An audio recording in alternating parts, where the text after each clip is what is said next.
Dear brothers and sisters, maybe we should start with some of the questions. People have questions, we get them from all over the world. We try to address a few of them, so we all gain in the process. So let's address some of the questions that we got this week. How can we improve our focus during meditation? When we are doing day-to-day activities, then we seem to focus on what we want to focus on. A good example would be something like we all go out for a cup of coffee or a meal with some of our friends. And we end up in some restaurant or some coffee shop. And there's a whole bunch of people there. But we get a table. It could be 2 people, it could be more than 2, a whole group of friends. And we get around a table and then we talk. And when we're talking, we're listening very carefully to who we are talking to. Because even though there could be, let's say, 20 tables in that restaurant or 50 tables in the restaurant, and everyone's talking and it looks very noisy as you enter. But when you sit down, you can talk to your friends, you can listen to them, they can listen to you. And so we train ourselves that the disturbances which are happening around us are not bothering us. We have to train ourselves to do the same thing as we meditate. Yeah. As we meditate, we know that the mind is going to send thoughts to us. That's a known fact. That the thoughts are going to keep on coming to us. The key is to train ourselves so that as we get the thoughts, we kind of ignore them. Yeah. We have 2 options. One is like we listen to the thoughts. And then if you listen to the thoughts, then you get entangled in your focus being on the thoughts. And so you're not going to be able to meditate. And the second thing is to train yourself to let the thoughts keep on going on. Okay? But that your focus is in the right direction. Now your focus is in trying to see or experience the light of God. And to help you be able to focus well is where the repetition of these holy names comes into play. So the repetition of the holy names is given to us so that the power of our mind is used to repeat these names. Okay? And so with practice, as we practice during the day, as we practice day after day for weeks and months, we can get to a state where all the power of the mind just is focused on repeating God's name. Then the source of the thoughts, which is the mind, is not going to have the power to send thoughts to us. So the key is to get to that state where no thoughts are coming to us. In the meantime, we need to train ourselves. Let's say we can only get 50% of our power to go to the repetition of the names, and 50% of the power we haven't trained ourselves enough is sending thoughts to us. Then we need to train ourselves, okay, the thoughts are coming, let them come. We're not going to think about them, we're not going to focus on them. Our attention is going to be in watching what is unfolding in front of us. So it's a question of training ourselves that in an atmosphere which is distracting, that we can concentrate. And so that comes with practice and that comes with time. And so as we practice more and more the repetition of 5 names when we are not meditating, and as we repeat those names during activities which are not mental, we don't need our mind to be involved in them. When we do a lot of physical work, then our systems get to a place where we start to use all the power of the mind to focus on the repetition of the names of God, and our attention is 100% into seeing. The more our attention is into seeing, the better experiences we're going to have. So if we're only 50% attention on seeing and 50% going into watching the thoughts, then that's bad. Now, if the thoughts are going on and we just ignore them, it's okay, let the thoughts come, they're going on, we're not focusing on them. Just like in a restaurant, there's noise going on, or people at the other table are talking too. And many times you get to restaurants, most of the time, there'll be one group which is very boisterous. This happens, but we ignore them. We don't walk out, we don't say, no, no, I'm not going to come here. But we ignore them. Why we've trained ourselves to ignore that? We are focused on our conversations with those that we came to the restaurant with. So the same thing with meditation. We want to focus on experiencing the light. The light of God is within ourselves.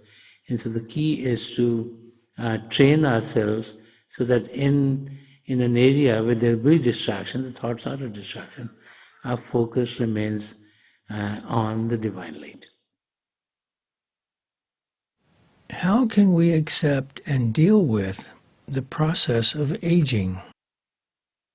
Age is connected with the physical body. And the physical body is a machinery.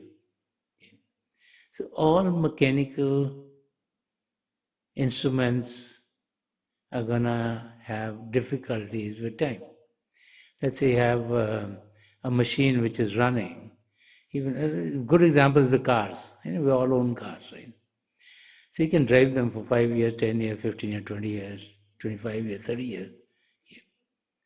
Now for us to drive a car for 30 years and think that there'll be no problem with the car, it can only happen if either we have taken all the precautions, fine-tune it, and we do all the other things. Even then, troubles are going to come somewhere along the line. So same thing happens with the physical body. So the key is to know that the physical body is going to deteriorate with physical age. Okay? Doesn't mean that we are deteriorating, it's the body which is deteriorating. So we should try our very best to keep the body as fit as possible, because when there's difficulty in the body, it distracts us. Let's say there's pain in the body. Let's say this is something very common as we age. Knee pain is very common. Okay? Now, if you have knee pain, it's going to bother you. As you walk, it bothers you. As you sit down to meditate, it bothers you. So that's not good, because it keeps them from meditation. So what we need to do is we need to try to give the body the best kind of fuel that we can. Okay? And that's where a vegan diet is recommended, a plant-based diet is recommended these days. Or the doctor saying, hey, these are the best kind of foods you can put in your system. Okay? Even though there's a lot of junk vegan food these days too. So you have to be careful. Just because it says vegan and gluten-free doesn't mean it's healthy. Okay? So you have to be careful what you're eating. But I think they say put the best kind of fuel, exercise, so that the body is fit and fine. And do your very best to keep the body fine. Now, some people say, okay, it's hereditary that you got, let's say, asthma. Your dad had it, their dad had it, or your mom had it or something. You can't help that, but you can make your life better by trying to eat the right kind of food, trying to exercise, trying to get the medication that will help you, and all other things. Yeah. So age, I don't think we need to worry about age. We all have to embrace age. And so as we age ourselves, and as our loved ones are aging, what we need to do is to encourage ourselves and to encourage the ones that we love who are aging to try to keep the physical body as fit and fine as they can. Now, research today is telling us that when you meditate, it gives you calmness in the body. Just like food is necessary, physical exercise is necessary, and sleep is necessary for the body. Because it's when we sleep that the parts of the body which we mess up as we walk around and as we do all these things on a daily basis, they get rest and they recover and they start to work again the next day and they work the next day. So sleep is very important. whether you sleep for 8 hours or whatever is suiting you. So along with the food and the exercise, the sleep is the third thing that we will talk about. So we need to understand that as we are aging, that the research today is telling us that people who meditate, they are giving rest to the physical body also, along with the spiritual experiences and the flights of the soul. And because the process of meditation is to calm us down, okay, which is what is happening at sleep. And so when we get into deep states of meditation, we are resting the body very nicely so that it recovers much faster. And so as we meditate, the physical body is going to be working better. Okay? So I think we need to encourage our loved ones, those we're close to, generally in our life, our parents first will age and then only we're going to age with time too. That we all keep our physical body as fit and fine as we can. Yeah? We focus on the spiritual aspects of our meditation because that is the key of our existence. But to deal with aging, we definitely focus on our meditative practices so that the body gets the rest so that it can recover well, can deal with whatever physical activity we have to do on a day-to-day basis. So embracing aging is what is needed, and not to be worried about aging. Okay? We know one day this physical body is going to stop to work. That we know. Like all machines end up stopping one day. Okay? But we want to make it work as well as it can till it stops. And so, along with the exercise and the food and the rest, meditative practices definitely help us deal with the aging process much better. How can we handle intense spiritual experiences during meditation? When we meditate, we are having spiritual experiences. And in the beginning, we have experiences of flashes of lights and sky, stars, moon, sun, and other experiences. And so sometimes those feel normal to us. And then with time, as we get into deeper and deeper states of meditation, we might have experiences which are difficult for our mind to understand. Or maybe it happens for the first time. And let's say there's a whole gust of light that is coming. Okay? And all of a sudden, boy, the light is like blowing you away. And you're feeling you're like soaring into the inner regions. And as you soar, maybe it's a full, burst of all kinds of things that you've never experienced before. Okay? So when you have a deep experience like that, then the mind is not used to it, might get scared. So the key is to understand that as long as we are practicing the meditative practices as has been told to us, as we are doing our Simran properly, when we are watching the divine light, any experience that we have is guarded, is protected. No experience which is not right for us can happen to us, because the Simran or the repetition of the holy names is a protection that is keeping us going toward our goal in a state in which nothing wrong can happen to us. Okay? So when an experience happens which is different than what we are used to, then we need to understand that, hey, this is good for me also. And then as we enhance our meditative practices, we'll be having more and more of those deeper experiences, and the mind will feel comfortable with them. Anything that the mind is not comfortable with becomes like a painful thing for us, because the mind is trying to deal with things which it is used to. So when something comes which is not used to, which is a very deep meditative experience, the mind all of a sudden gets jolted. Oh, is this correct? Is it good for me? Is it not good for me? You've never had it before. And the key is to be able to understand that the repetition of those experiences will make our mind more comfortable. And then all the experiences that we have, nothing's going to bother us.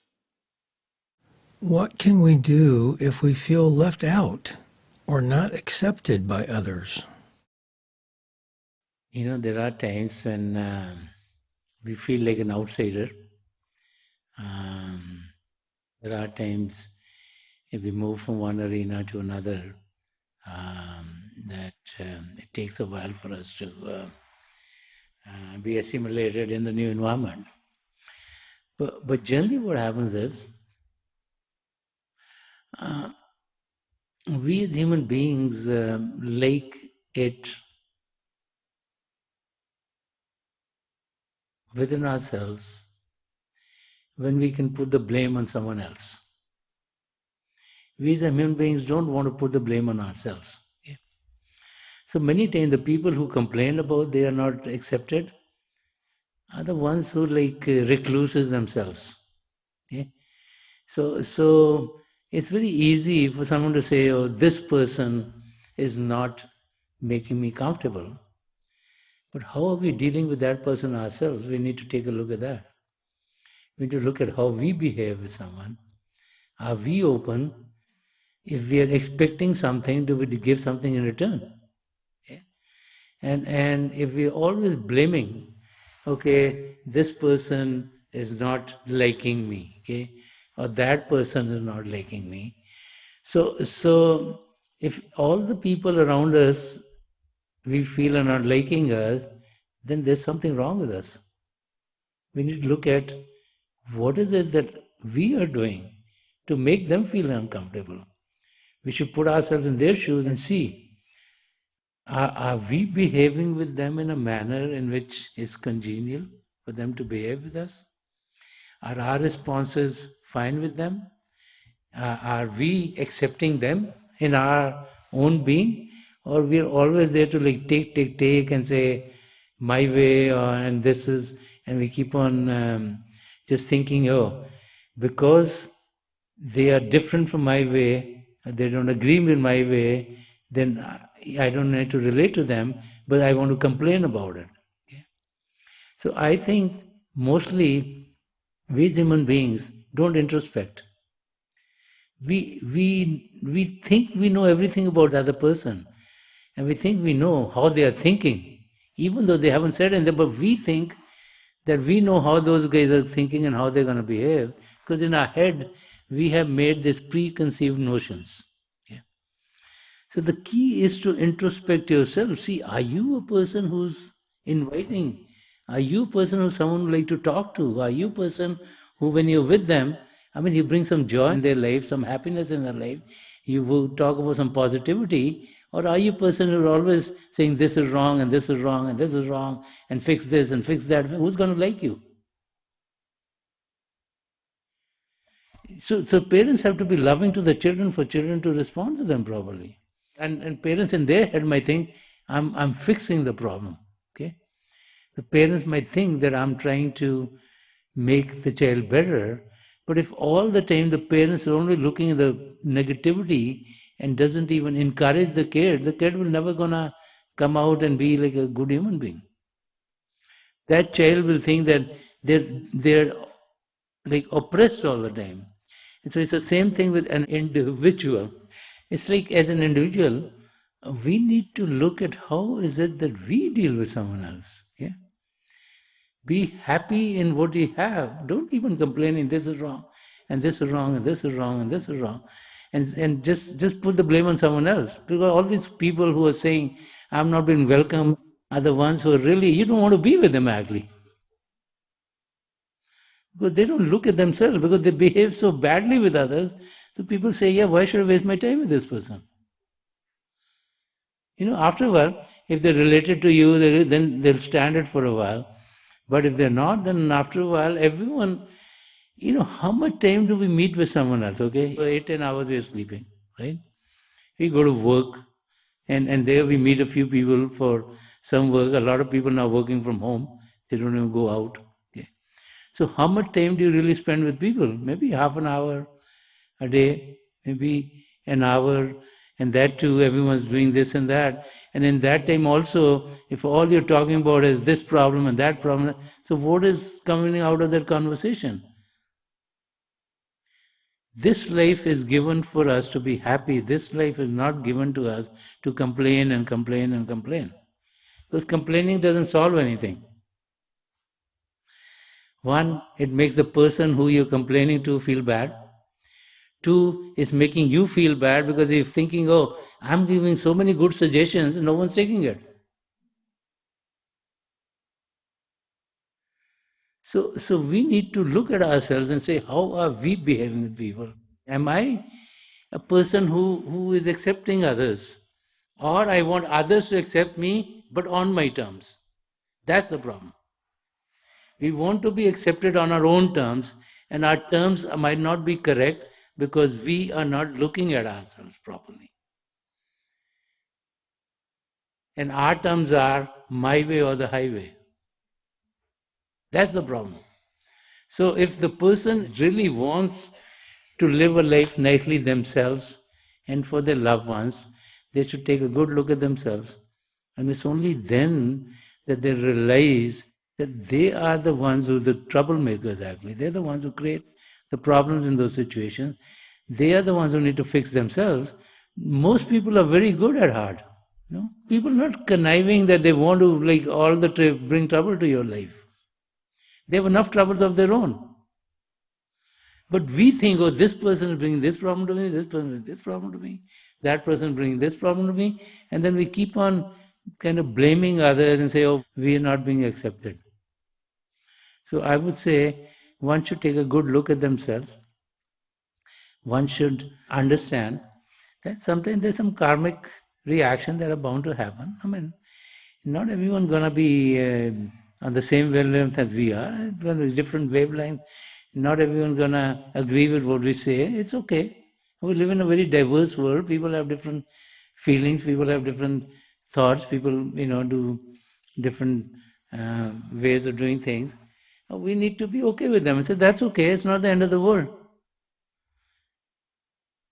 If it's their karma to be going one way, we can try our very best to fix them. They may be think something else. We need to fix ourselves before fixing someone else. I think that's the key. If we behave like a very model person with all the good characteristics that God wants us to have, then everything around us is going to be good. If we're peaceful ourselves, if we're calm ourselves, we're loving ourselves, we're caring ourselves. Just like Sant Singh Ji Maharaj, he was very strict in his teachings. He said, mind your own business. Why are we dwelling into business of someone else? Fix yourself. Have your pathway go to God. Don't worry about other guys. Just fix yourself. Because every time you're trying to fix someone else, you've taken time from fixing yourself. And you've hurt yourself. So you think you're doing a good job, but you're hurting yourself. Because the time is just limited. And so he was very, very straightforward in the teachings.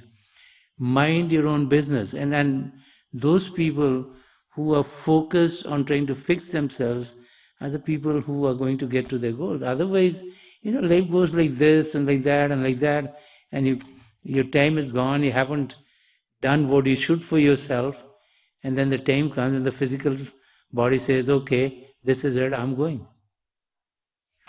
And then, what's going to happen to you, you don't know at that time. So the key is to not complain that I'm not being accepted. The key is to look at ourselves and see, why am I not being accepted?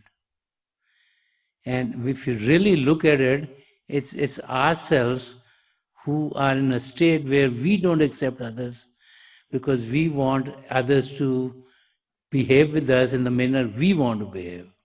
And that's the big problem. So let us meditate for a few minutes. Please sit as comfortably as you can. Please close your eyes very gently.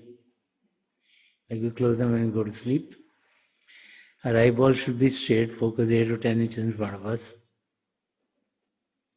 As you close our eyes, those of us who've been initiated in the mysteries of the beyond, let us do a Simran. Those of us who are new here, please repeat any name of God that you feel comfortable with. The repetition of God's name should be done mentally and not out loud. I pray to God Almighty to help each and every one of us connect with the divine power within and to experience the divine light in its effulgence. We'll be sitting for a few minutes. It's my prayer to the three great spiritual masters of the past century, Hazur Baba Sawan Singh Ji Maharaj, Param Sant Gopal Singh Ji Maharaj, and the Alpurush Darshan Singh Ji Maharaj, to help each and every one of us connect with the divine power and to be able to soar in the regions beyond. We'll be sitting for a few minutes. I'll be getting out of this meditative state, and my best wishes are with each and every one of you.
Please leave off. Please leave off.